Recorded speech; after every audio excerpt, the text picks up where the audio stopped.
Hi, everyone. So this talk's title is intentionally provocative. How AI will design your life. I understand this is going to make some of you bristle, but we all know that artificial intelligence is going to significantly change our lives and the lives of our children and our children's children. But how? And do we want it to? And are we okay with AI designing our lives? When most people think about artificial intelligence, they think about manipulative technology, hell-bent on working against us. This is classic techno extrapolation. Whatever is today will be the same tomorrow, but more so. So it's no wonder that today's perception of new technology is shaped by those interested in fear and loathing. Fear sells. It gets us to pay attention. So we see stories of technology killing us, binding us, blinding us, or screwing us, sometimes literally. Now this is nothing new. Whatever the biggest breakthrough of the day was, people have always imagined it would continue to its logical extreme. Sometimes they were right, but oftentimes their visions were hilariously off. Today, when people think of artificial intelligence, they conjure the worst-case scenarios of manipulative technology telling us what to do. That's because there's good precedent for media used as a tool for control. As Marshall McLuhan said, the medium is the message. In other words, perception is shaped by those who control the channels of persuasion. From about 15,000 years ago, up until just a few hundred years ago, kings and clergy controlled the dissemination of information to tell most people what to do and what to think. Today, legacy mass media like cable television and traditional news sites tell people what to care about wars thousands of miles away, tragedies that have nothing to do with them, and time-wasting sensationalism. They do this not for your benefit, but to feed their pockets by having us spend as much time as possible worrying about somebody else's problem. As we say in the media business, if it bleeds, it leads. It's not that the media is an evil business or unethical, it's just the way it is. You give them your attention, and they sell your eyeballs to advertisers. The problem is there is no guardrail, there's no circuit breaker, there's nothing to tell us when we've had enough of the topics they want us to focus on and when we should turn off and go get a life. Thankfully, the recent counterbalance of user-generated content and citizen journalism has given us the power to follow topics and perspectives we believe are worth our time. But we all know the downside. Mob rule online and crowds out nuance and good faith discussions by rewarding clickbait. The result is wasted time, wasted potential, and wasted lives. But when I scan the horizon, I see new possibilities ahead. Maybe there's a chance the future will not be what we expect. Maybe the future could be the same but worse, but it also could be better, much better. I'd like to propose a radical, optimistic, and agentic possible future based on the principles of consumer psychology that I've studied for the past 15 years. Starting with the question mankind has struggled with for the better part of 200,000 years. Whether consciously or unconsciously, we have always struggled to answer this question. What do I do? It's a simple question. Most animals rely on instinct or mimicry. They don't contemplate, they act. As far as we know, fish don't learn how to swim, it's encoded in their DNA. Birds learn to fly when they're big enough to tumble out of the nest. It is only humans, as far as we know, that have an internal dialogue, a voice that tells us what to do when we're faced with life's trickier decisions. Let me give you an example. Recently, I had lunch with a new friend. He's a very accomplished guy, he's a multimillionaire, and he's an executive coach to Fortune 500 CEOs. But perhaps the thing he is most proud of is the fact that he has climbed Mount Everest twice. Now, I won't tell you his name, it's a very private conversation, but I will tell you exactly what happened. You see, as we waited for our main course, I told him about my work, and we discussed what we each do for a living. I am a behavioral designer. I help companies build products and services to get people hooked for good. My first book, Hooked: How to Build Habit-Forming Products, was a cookbook on human behavior that sold over 500,000 copies and counting. Duolingo uses the hook model to get people hooked on learning a new language. Fitbod uses the hook model to get people hooked on exercise.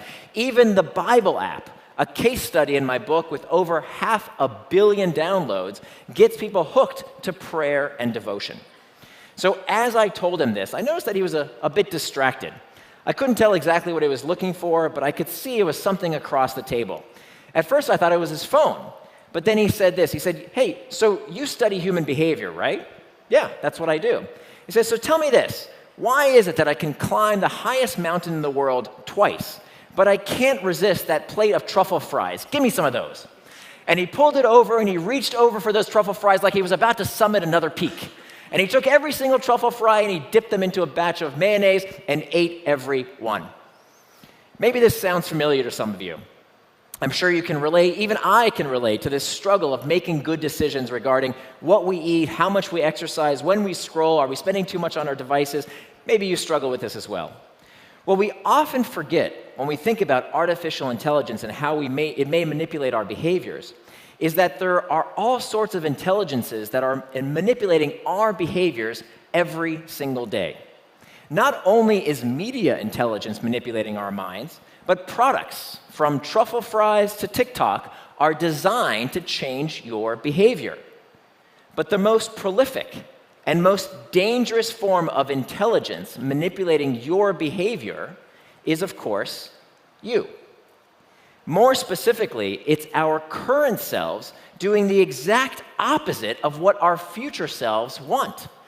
Behavioral economists have known for some time that we value current rewards more than long-term benefits.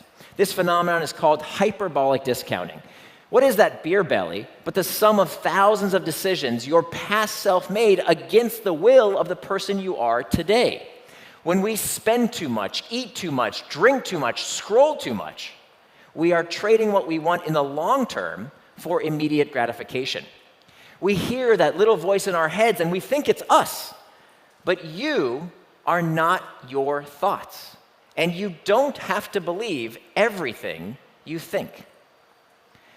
We exert self-control using our prefrontal cortex, the brain's executive function.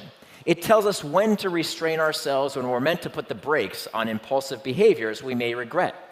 But we know how weak it can be. We can set the best intentions but fail when we're in the moment. Just one more drink, one more cookie, one more tap, one more scroll. And to be fair, it's not your fault. You didn't create social media. You didn't create truffle fries or chocolate cake. It's not your fault. But it is your responsibility. Because who else's responsibility could it possibly be? Maybe the government. The government will save us by passing laws to help us cut back. Unlikely. Most people want to be free to smoke or drink or eat truffle fries or watch Netflix if that's what they choose. Maybe the manufacturers of these products will save us. Well, if you hold your breath waiting for these companies or the government to do something, I'm afraid you're going to suffocate. Companies' foundational incentive is to make products people want. This means that everything is going to become more enticing, more delicious, and more engaging. Their business models depend on it. So what are consumers to do?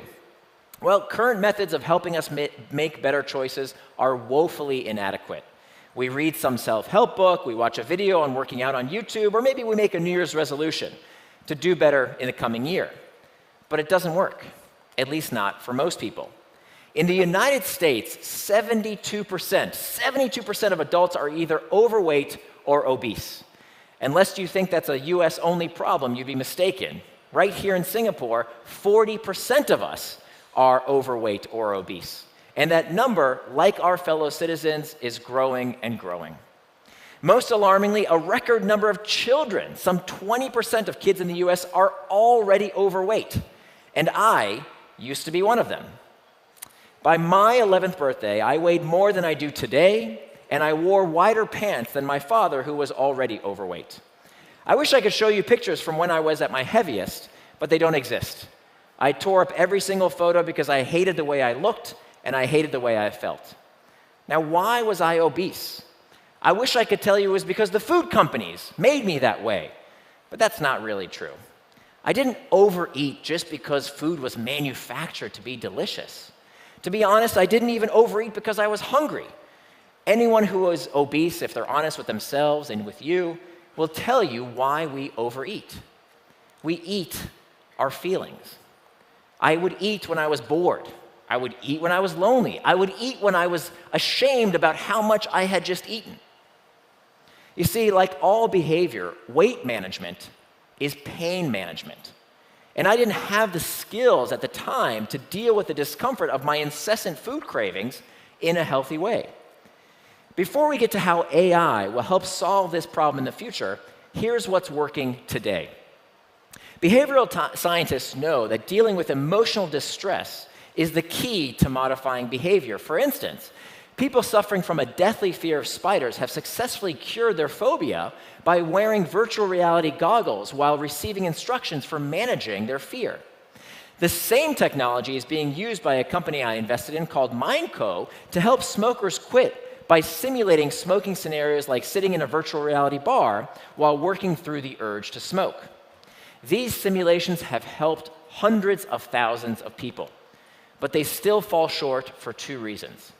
Firstly, they require expensive hardware, in this case, VR headset. Second, they require people to remember what to do when they face an urge in the real world rather than in a virtual environment. And this is where I believe very soon AI will design your life. You see, if you promise not to judge me, I'm going to tell you about a very personal challenge that I have. So one of the holdovers of my obesity is that I still struggle with intense food cravings. My Achilles heel is late night snacking. A few hours after dinner, when I should be getting ready for bed, I get the munchies for anything sweet, salty, crunchy, or chewy. And if there's anything, and I mean anything in the fridge or the cupboard worth eating, you'll bet I'm going to eat it, and I'm going to eat it all. Various unspecified cheeses, of course. Deli meats with unknown expiration, bring it on. Mustard straight from the jar, maybe, as long as there's nothing to spread it on, I'll eat that too. Now, I'm not proud of this, I don't like it, and I've looked to curtail this behavior. And it took me 5 years of research and writing to finally find a formula for managing my distractions, from food bingers to TikTok benders. It's helped me get in the best shape of my life. But even this is not enough for everyone. You see, every week I take calls from my readers who have any kind of question from either one of my books. It's free, but sometimes people have to wait a few months to get some time. Now, while many people benefit from adopting the techniques in this book right away, every once in a while I get a call that sounds like this. So I read your book, and let me tell you, Nir, it didn't work for me. I wasn't able to lose weight. I'm still getting distracted. It didn't work. Oh, really? Well, tell me more. What happened? What happened when you tried step number 1? How did that work out? You see, I didn't do step number 1. Oh, you didn't do step number 1. Okay, no problem. Maybe you skipped that one. Tell me, how did step number 2 go for you? How did that work out? Step number 2, not so much. I didn't do that one either. You see, even when we are handed the answer to our problems on a silver platter, here, 5 years of research supported by 30 pages of citations to peer-reviewed studies, we oftentimes don't put what we know into practice. But what if there was a better way to know what to do at exactly the right time? We in the behavioral design community have all been waiting for this, and it could be AI's killer app. Soon, we will have access to an intelligence on our side, programmed with our long-term interests and a fiduciary responsibility to us alone.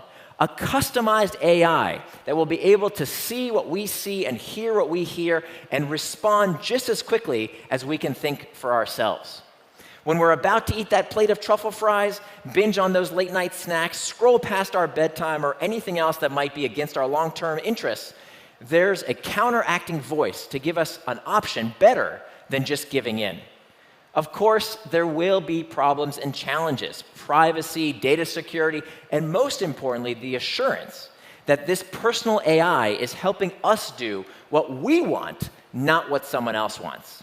Then, of course, there's the problem of social interaction. How will we listen to each other when we have an AI buzzing in our ears?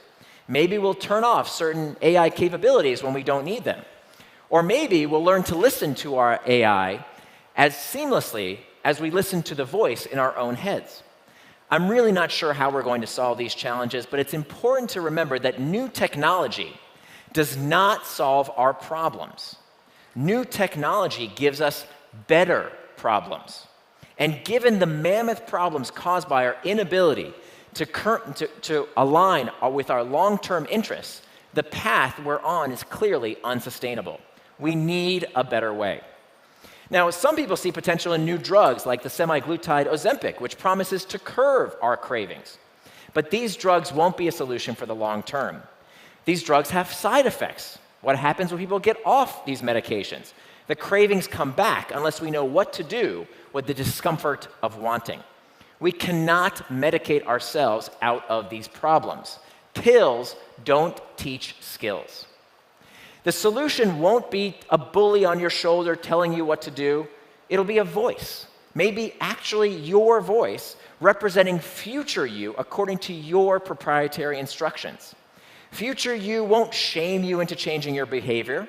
It'll give you options for dealing with your urges tailored to what works for you. For instance, it would be helpful if just before I reach for those late-night snacks, I was asked if I'd like help managing my cravings. If not, no thank you, leave me alone. But if so, it would be great to hear options from the best behavioral science research ready to be put into good use right now when it matters most. We already know what works. We just need it delivered at the right time and place to make a difference. This is how AI will design your behavior, according to your goals, your interests, and your life. Viktor Frankl is credited with this wonderful quote. He said, "Between stimulus and response, there is a space. And in that space is our power to choose our response. In our response lies our growth and our freedom." A personalized, private AI has the potential to give us back that space, allowing us to act according to our true desire and to finally live up to our ultimate potential, to finally give us our growth and our freedom. Thank you.